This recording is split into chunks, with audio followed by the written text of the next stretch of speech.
Ghost are cute. So I hope कि आपने वो मूवी जरूर देखी होगी जिसमें अमिताभ बच्चन भूत बना हुआ है।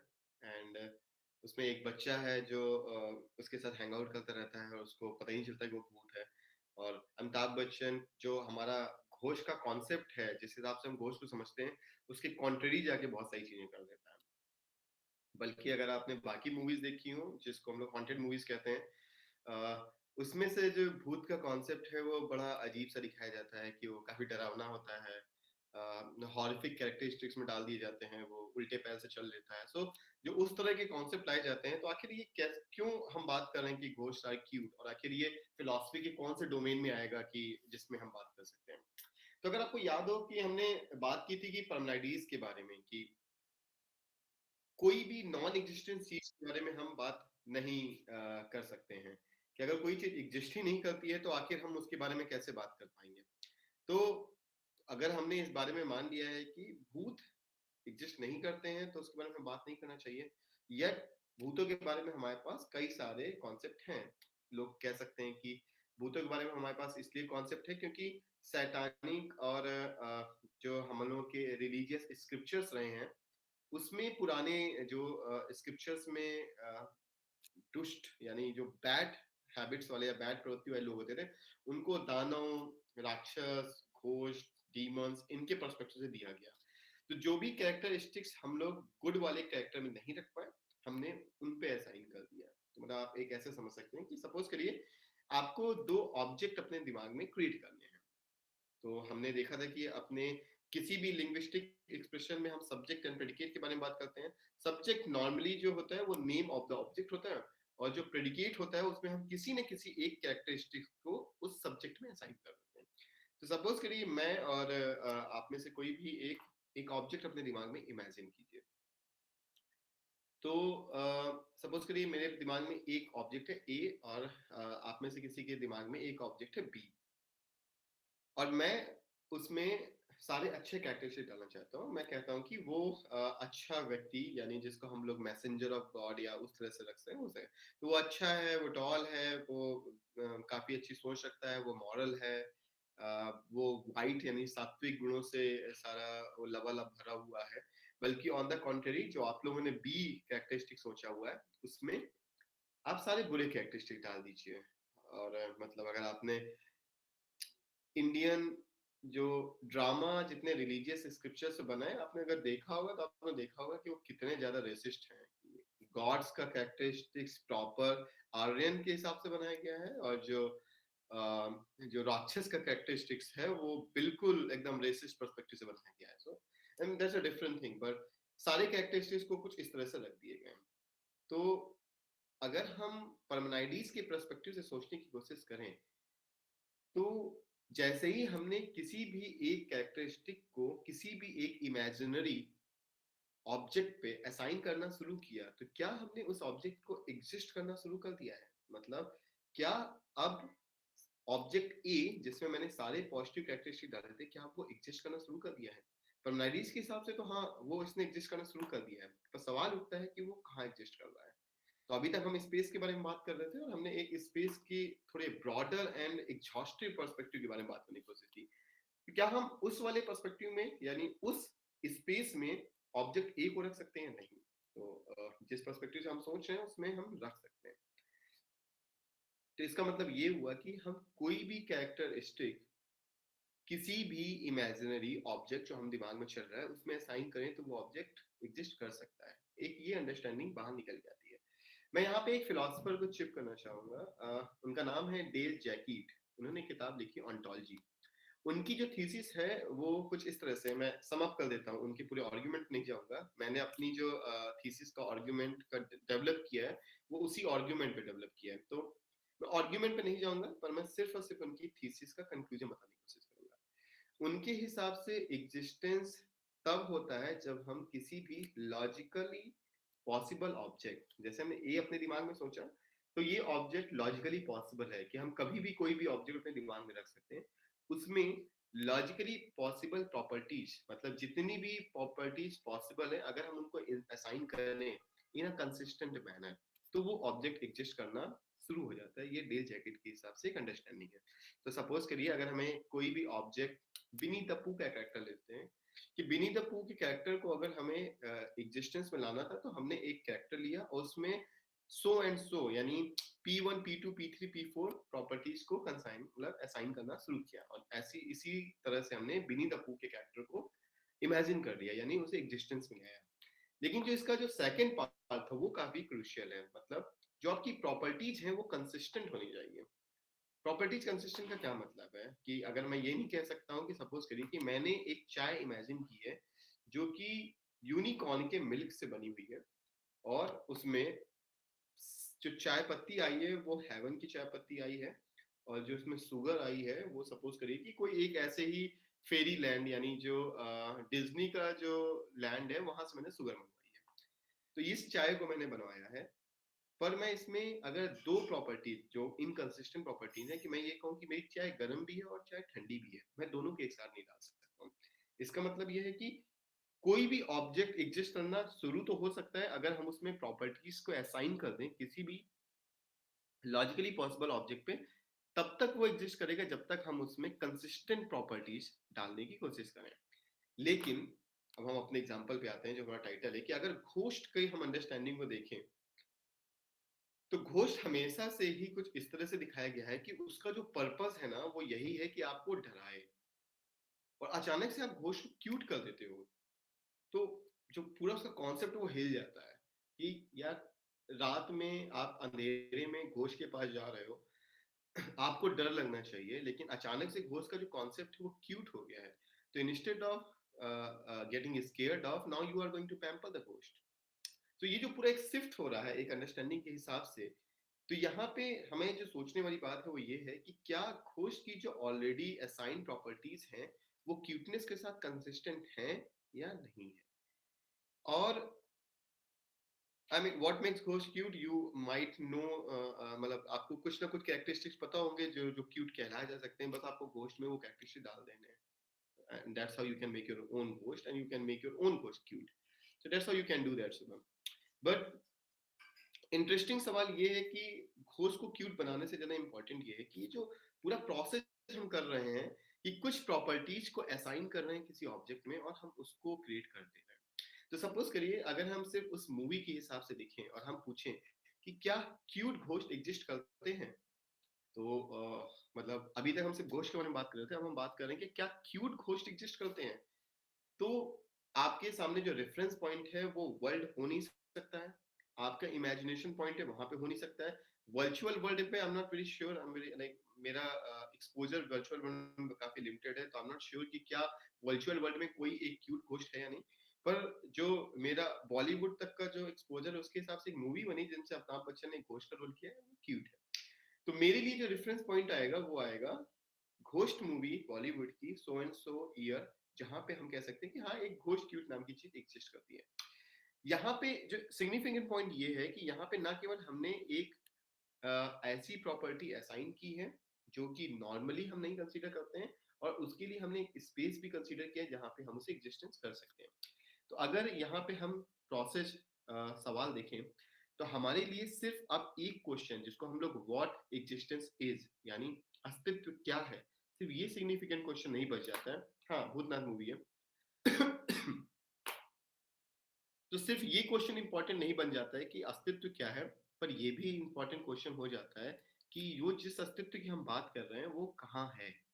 ये भी इंपॉर्टेंट क्वेश्चन हो जाता है कि वो अस्तित्व कैसे है और वो कैसे किसी भी चीज को हम कब कह सकते हैं कि एग्जिस्टेंट है और कब कह सकते हैं कि वो एग्जिस्टेंट नहीं है।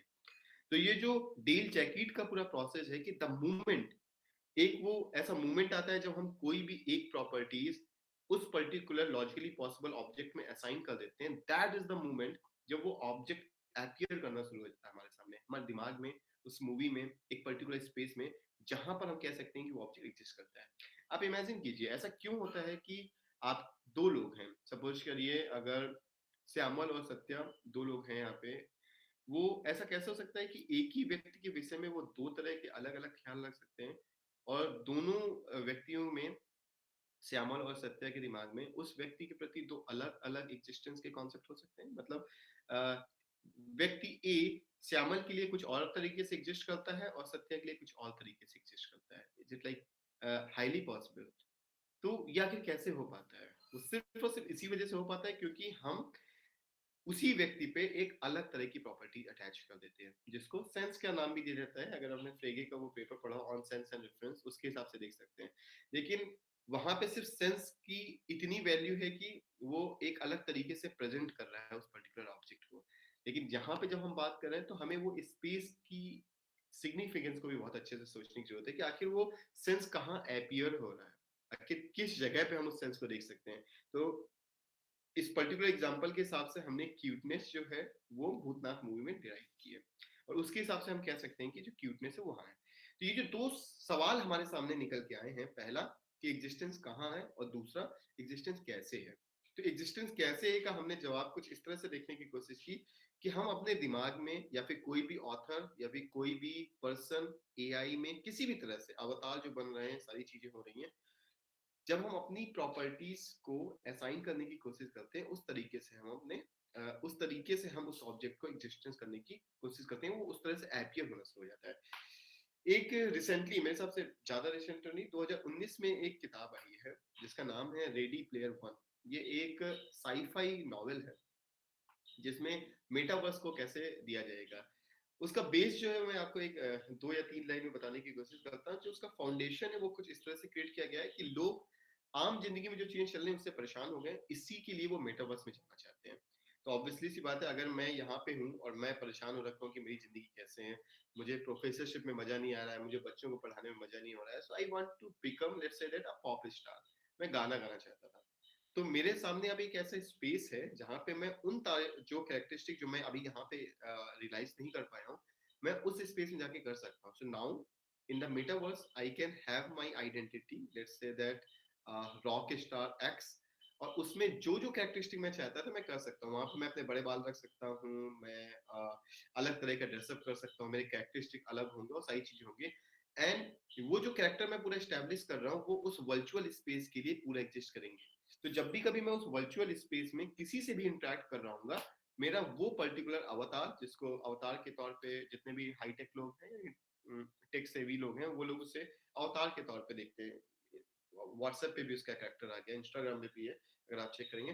तो उस हिसाब से हम एक नया ऑब्जेक्ट क्रिएट कर रहे हैं। तो भले आपका एग्जिस्टेंस जो फिजिकली है वो यहाँ पर है, लेकिन वर्चुअली आपका एग्जिस्टेंस अलग हो सकता है। और वो कैसे हो रहा है कि आप कैसे किस तरह की प्रॉपर्टीज को आप असाइन कर पा रहे हैं। और जो यहाँ पे कोर मंत्र है वो ये है कि आपको इनकंसिस्टेंट प्रॉपर्टीज नहीं लेनी है। तो this is the way we can answer the question of how is existence or how a particular object comes into existence। और यहाँ पे ये दो अलग अलग सवाल हैं, आप इसको कंफ्यूज मत करिएगा। कैसे कोई ऑब्जेक्ट एग्जिस्टेंस में आता है वो एक सवाल है, और ऑब्जेक्ट कैसे है वो एक अलग सवाल है। फेनोमेनोलॉजी, जो कि एक फिलॉसफी का स्कूल है, जब भी कभी वो एग्जिस्टेंस की बात करते हैं, और बहुत से लोगों ने साल्ट, मॉर्ले पॉन्टी, इन सबका नाम आप लोगों ने सुना होगा, जो एग्जिस्टेंशलिज्म में है, वो इस तरह के क्वेश्चन का जवाब करते हैं कि हाउ इज बीइंग, यानी how we are in this world. और जो उनका एग्जिस्टेंस का नोशन वो इस तरह से डेराइव होता है। और जो हम अभी बात कर रहे हैं वो सवाल थोड़ा सा अलग है कि हम एग्जिस्टेंस में कैसे आते हैं। ये दो अलग अलग सवाल है और दोनों अलग अलग तरह से दिया है। तो डेल जैकेट ने जो आंसर दिया है उसका, वो इस सवाल का दिया है कि हम कैसे इस दुनिया में आते हैं, यानी कैसे कोई ऑब्जेक्ट एग्जिस्टेंस में आती है। तो जब हम असाइन प्रॉपर्टीज को स्क्राइब कर रहे हैं किसी एक पर्टिकुलर लॉजिकल सब्जेक्ट में, तो हम इस तरह के सवालों का जवाब दे रहे हैं। दूसरा जो इंपॉर्टेंट सवाल ये हो जाता है, और जो मेरे हिसाब से जो गैब्रियल आंसर करते हैं, आपको याद होगा मैंने अभी एक किताब मेंशन की थी और उनके ऑथर का नाम किया था मार्कस गैब्रियल। मार्कस गैब्रियल के बारे में अगर मैं आपको बताऊं एक या दो लाइन में, he is the youngest professor in Bonn University and now currently he is chairing uh, the chairpersonship, जहाँ पे नीचे कभी बैठा करते थे। तो नीचे उस यूनिवर्सिटी में उस चेयर को हेड किया करते थे, आज मार्कस गैब्रियल कर रहे हैं। सो मतलब you can understand the sort of credential he has. तो उन्होंने जो ये किताब में मेंशन किया है, why the world does not exist, तो ये जो पूरी अंडरस्टैंडिंग हम डेवलप करने की कोशिश कर रहे हैं, उनका जो सवाल है वो वेयर पे है कि एग्जिस्टेंस को अगर हमें समझना है तो ये इंपॉर्टेंट कम है कि एग्जिस्टेंस क्या है, एग्जिस्टेंस कैसे है, पर ऑब्जेक्ट कहाँ एग्जिस्ट करता है। हाँ, transcendental ontology is another book. उनकी जो रिसेंट बुक आई है वो न्यू एग्जिस्टेंशलिज्म पे है। अगर आप लोगों को पढ़ना हो उनकी, अगर कोई फिलॉसफी ऑफ माइंड में इंटरेस्टेड है तो उनकी जो किताब का नाम है वो है I am not a brain. मैं आपको ये सारी किताबें जब हम लोग सेशन खत्म करेंगे तो आपको हम विद द लिंक आपको फॉरवर्ड कर देंगे। पर जो अभी सवाल है वो ये है कि क्या मेटावर्स की बुक का नाम आपका जो है वो है रेडी प्लेयर वन। आप चेक कर सकते हैं, ये एक साईफाई नॉवेल है और इस पे मूवी बनी है जो अवेलेबल है आपकी अमेज़न का क्या है, प्राइम, उसमें आपको ये मूवी भी अवेलेबल है। आप देखना चाहो तो 2 घंटे की मूवी है। आई थिंक जब ये सेशन खत्म हो 11 से 1 आप ये मूवी देख सकते हैं and I am damn sure कि आपको ये पसंद आएगी। खासकर आने वाली दुनिया में क्या-क्या पर्सपेक्टिव होते हैं, उसका एक पर्सपेक्टिव आपको देखने को दिख जाएगा। तो सवाल यहाँ पे ये है कि एग्जिस्टेंस जो है वो गैब्रियल के हिसाब से डायरेक्टली कनेक्टेड है वेयर से। वेयर का मतलब ये हो गया कि जो भी ऑब्जेक्ट हम इमेजिन कर रहे हैं वो एग्जिस्टेंट कहाँ है। तो अगर हम परमानाइडिस के पर्सपेक्टिव से समझने की कोशिश करें कि कोई भी ऑब्जेक्ट जो एग्जिस्टेंस नहीं है उसके बारे में उसके बारे में हम बात भी नहीं कर सकते, और अगर हम बात कर रहे हैं तो वो एग्जिस्ट करेगा। तो सवाल ये आता है कि वो एग्जिस्ट कहाँ करेगा। तो जितने भी नेचुरल साइंसेज वाले लोग हैं उनके हिसाब से तो स्पेस एंड टाइम में करेगा, और स्पेस एंड टाइम में नहीं कर रहा है तो वो एग्जिस्ट नहीं कर सकता।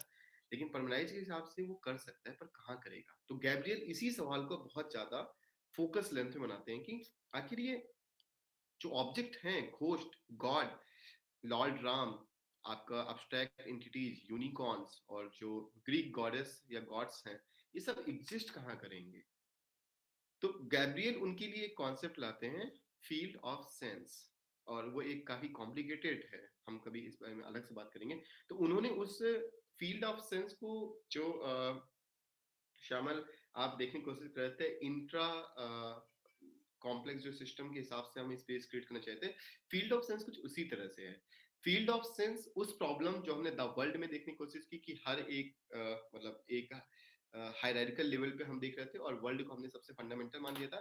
फील्ड ऑफ सेंस में वो प्रॉब्लम इसलिए नहीं आती क्योंकि field of sense hierarchical level पे ना होके कॉम्प्लेक्सिटी, मतलब वो एक जंजाल की तरह है, एक के ऊपर एक हो सकती है, दूसरा साइड में भी हो सकता है। तो वो एक vertical horizontal complex structure create करने की कोशिश कर रहे हैं गैब्रियल। पर सवाल हम सिर्फ आपको यहाँ पे ये इंट्रोड्यूस करना चाहते थे कि ये जो वेयर का क्वेश्चन है वो कितना सिग्निफिकेंट बन जाता है एग्जिस्टेंस के लिए। तो जब भी कभी हम घोस्ट के एग्जिस्टेंस के लिए बारे में बात कर रहे हैं तो हम किस तरह से बात कर सकते हैं कि ये आखिर घोस्ट कहाँ एग्जिस्ट कर रहा है और कैसे घोस्ट का एग्जिस्टेंस आ रहा है। और जैसे हम ये दो कॉन्सेप्ट देखते हैं, आप सोचिए कि कितना इंटरेस्टिंग है। दो व्यक्ति अगर एक ही साथ जेएनयू गए हुए हैं और रात के अंधेरे में घूम रहे हैं, और एक आदमी भूत पे भरोसा करता है और एक आदमी भूत पे भरोसा नहीं करता है, तो एक के लिए जो भूत का एग्जिस्टेंस है वो उसके इमेजिनेशन में, आप कह सकते हैं for a time being mind में है, और दूसरे के लिए नहीं है। तो जैसे ही अंधेरे में जाएगा, बिकॉज उसका जो घोष का कॉन्सेप्ट है वो उसके माइंड में है, वो उस पूरे रास्ते में इम्पैक्ट करेगा और दूसरे को नहीं करेगा। सो अगर हम इस तरह से अपने एग्जिस्टेंस के दायरे को ब्रॉड करें कि वो कहाँ पे हो सकता है, कैसे हो सकता है, उसका इम्पैक्ट तक आप डिटरमाइन कर सकते हैं। इससे ना केवल हम इससे ना केवल हम एग्जिस्टेंस के कॉन्सेप्ट को ब्रॉड कर रहे हैं, बल्कि एट द सेम टाइम हम ये भी देखने की कोशिश कर रहे हैं कि ह्यूमन नेचर को, ह्यूमन रियलिटीज को, वर्ल्ड को कितने बेहतर तरीके से हम समझ सकते हैं। ये काफी इंपॉर्टेंट हो जाता है। और कैसे हम नया कॉन्सेप्ट ला सकते हैं और नहीं ला सकते हैं, या कैसे हम नया ऑब्जेक्ट क्रिएट कर सकते हैं, नहीं कर सकते हैं। तो अगर आपको याद हो, कल वाले टॉक में हमने, जब कल वाला सेशन हम रख रहे थे, तो हमने मेंशन किया था एक आइरिस मुरडॉक का नाम किया था, जिन्होंने ये बताया था कि thought is the introduction of an action. तो हम कुछ इस तरह से बात कर सकते हैं कि जिन चीजों को अगर आज से 40-50 साल पहले कोई स्मार्टफोन के बारे में बात कर रहा था तो कहता है कि एग्जिस्ट नहीं करता है, but there was someone who thought about it and now you can have it. Similarly any object which is considering us non existent right now, अगर हम सिर्फ और सिर्फ फिजिकल बारे में बात करें तो हम उसको ला सकते हैं। यानी अब हमारे सामने सवाल ये आता है कि वो ऑब्जेक्ट कब एग्जिस्ट कर रहा था, जब वो थॉट प्रोसेस में था या फिर जब वो मटेरियल में आया। तो एग्जिस्टेंस के मोड्स के बारे में भी आप बात कर सकते हैं कि किससे कैसे एग्जिस्टेंस एग्जिस्ट करता है, जिसके बारे में बहुत से लोगों ने बात किया। अरिस्टोटल भी मोड्स ऑफ एग्जिस्टेंस के बारे में बात करते हैं, 4 तरीके से उन्होंने एग्जिस्टेंस को डिफाइन किया है, जब भी मोड्स के बारे में बात करेंगे। मेरा इस पूरे घोस्ट आर्क्यूट को दिखाने का मतलब ये था कि जब भी कभी हम एग्जिस्टेंस के बारे में बात करते हैं, हमारे सामने कई डिफरेंट सवाल हैं जिसको हम देख रहे हैं। पहला सवाल था कि एग्जिस्टेंस क्या है, जिसके बारे में हमने एक अलग पर्सपेक्टिव से देखा। फिर हमने दो किताबों के बारे में बात की कि why the world does not exist और why the world does exist. तो यहाँ पे जो हमारा एग्जिस्टेंस का सवाल दूसरा निकल के आता है वो है कि वाई वी एग्जिस्ट। तो अगर हम अपने बारे में सोचें तो हमारे सामने ये सबसे बड़ा सवाल रहा है कि आखिर हम एग्जिस्ट क्यों करते हैं, क्या मीनिंग है। तो हम वाई का सवाल अलग से देख सकते हैं एग्जिस्टेंस के पर्सपेक्टिव से, तब हम अपनी लाइफ या इस पर्टिकुलर किसी भी ऑब्जेक्ट को देख रहे हैं उसके एम्स एंड ऑब्जेक्टिव के हिसाब से डिसाइड होता है। तो इसका आंसर हम कुछ अलग तरीके से करते हैं। फिर हमने डिफाइन किया कि एग्जिस्टेंस कैसे होती है। हमने फिनोमेनोलॉजी के पर्सपेक्टिव से, एग्जिस्टेंसिज्म के पर्सपेक्टिव से उस एग्जिस्टेंस को समझने की कोशिश की। फिर हमने ये भी सवाल देखा कि जब भी कभी एग्जिस्टेंस को समझना हो तो सिर्फ how, why and what important नहीं है, कि कैसे कोई एक ऑब्जेक्ट नॉन एग्जिस्टेंस का दायरा स्टार्ट करके एग्जिस्टेंस के दायरे में आती है, यानी कैसे कोई ऑब्जेक्ट एग्जिस्टेंस हो जाता है। हमने डेल जैकेट के पर्सपेक्टिव से समझने की कोशिश की। यहाँ पे भी एग्जिस्टेंस रुकता नहीं है, एक अलग सवाल आता है कि आखिर ये एग्जिस्टेंस जितनी भी चीजें हो रही हैं वो एग्जिस्ट कहाँ कर रही हैं। वो एक सवाल बहुत इंपॉर्टेंट है जिसमें हमने मार्कस गैब्रियल के पर्सपेक्टिव से समझने की कोशिश की। अब आप समझिए कि जब भी कभी कोई एक ऐसा ऑब्जेक्ट जिसको हम लोग नॉन एग्जिस्टेंट समझते हैं, उसको अगर हमें समझना है तो हमें इन 5 सवालों के पर्सपेक्टिव समझना होगा। सपोज करिए हमने कहा घोस्ट आर क्यूट। अब हमें ये अलग अलग पर्सपेक्टिव में समझना है कि घोस्ट का एग्जिस्टेंस कैसे घोस्ट में आता है। तो आप डेल जैकेट के पर्सपेक्टिव से उसको देख सकते हैं। घोस्ट कैसे होते हैं आप फिनोलॉजिकल पर्सपेक्टिव से अपने जो हमने देखा अभी तक वहां से देख सकते हैं। घोस्ट कहाँ एग्जिस्ट करते हैं हम अलग अलग पर्सपेक्टिव से देख सकते हैं। और फिर अगर हमें देखना है कि घोस्ट क्या होते हैं तो व्हाट इज एग्जिस्टेंस के पर्सपेक्टिव से हम वहां एक्सप्लेन कर सकते हैं। पर इंटरेस्टिंग जो पॉइंट यहाँ पे है कि क्या हमारे सामने ये पॉसिबिलिटी है कि हम अपने हिसाब से कोई एक ऑब्जेक्ट क्रिएट कर सकते हैं। और अगर हम एग्जैक्ट क्रिएट कर सकते हैं तो वो स्पेस बहुत हद तक डिटरमाइन करेगा कि उस एग्जिस्टेंस की वैल्यू क्या है। तो सपोज करिए कि अगर मैंने कोई एक ऑब्जेक्ट अपने दिमाग में इमेजिन किया, तो अभी सिर्फ वो मेरे दिमाग में है। तो अगर मैं आपको एक्सप्लेन करने की कोशिश करूंगा तो उस ऑब्जेक्ट को शायद आप नहीं समझ पाएंगे। फिर मैंने क्या किया, मैंने उस ऑब्जेक्ट पे एक नॉवेल लिखी। ठीक है, तो उस नॉवेल को जितने लोगों ने पढ़ा उसके हिसाब से वो ऑब्जेक्ट, अब वो जो ऑब्जेक्ट पहले मेरे दिमाग में था अब उसकी शेयरबिलिटी बढ़ गई है। अब वो सिर्फ मेरे दिमाग में नहीं है, अब वो कई जगह हो गया। फिर सपोज करिए कि उस बुक पे एक आपका शो बनाया जाता है, मतलब आपका वेब सीरीज बनाई जाती है।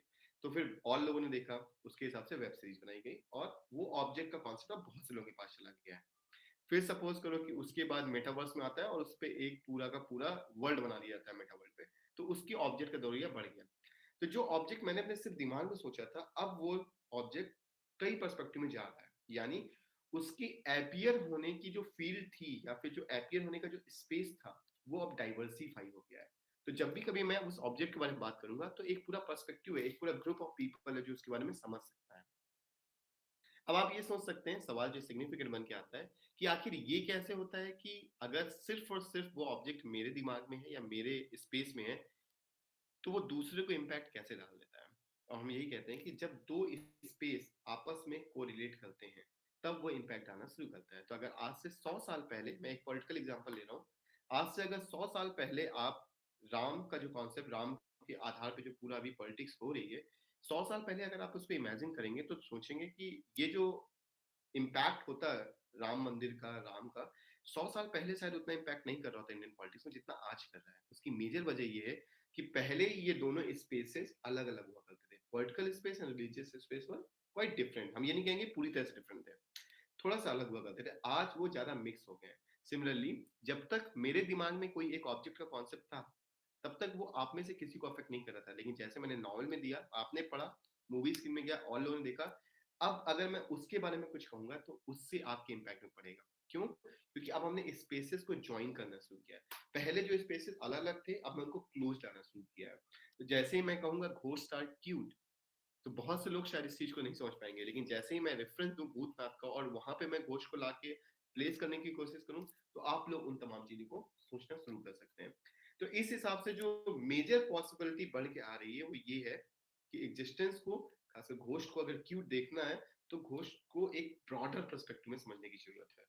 और ये मैं इसलिए कह रहा हूँ क्योंकि जितने भी ऑब्जेक्ट हम इमेजिन कर सकते हैं या एक्सप्लेन कर सकते हैं, डिस्क्राइब कर सकते हैं, उनको समझने के लिए एक ब्रॉडर पर्सपेक्टिव होना जरूरी है। फिलॉसफी और फिलोसफर दोनों का जो मेन काम होता है वो यही होता है कि हम कितने ब्रॉडर पर्सपेक्टिव से समझ सकते हैं। तो जो पूरा कॉन्सेप्ट हम लोग आज एक्सप्लेन कर रहे थे मेटाफिजिक्स और ऑन्टोलॉजी में, वो देखने का पर्सपेक्टिव यही था कि अगर हमें किसी भी चीज के एग्जिस्टेंस या फिर नॉन एग्जिस्टेंस के बारे में बात करनी है, तो कम से कम हमें उसके 5 सवालों का जवाब देना होगा और उसके पर्सपेक्टिव से देख सकते हैं। सो अगर घोस्ट आर क्यूट के बारे में हम बात करें, so I can say that yes they are ghost which are cute and they don't haunt us. That's what we can say about those ghost.